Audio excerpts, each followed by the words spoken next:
Hari ni kita masak rendang daging. Cuma specialnya hari ni kita masak rendang daging pedas ala Perak. So mulakan macam biasa dengan bawang ya. Hiris halus-halus, bawang wajib, serai kena ada, halia kena ada, ya, daun kunyit dan cili kering ataupun cili merah yang telah dikisar.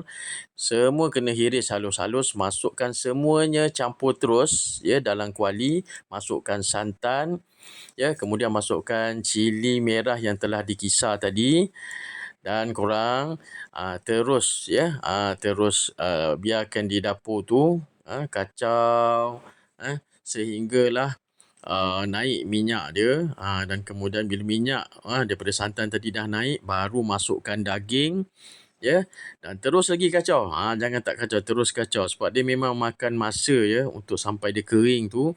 Kemudian masukkan daun kunyit, masukkan kita punya asam keping.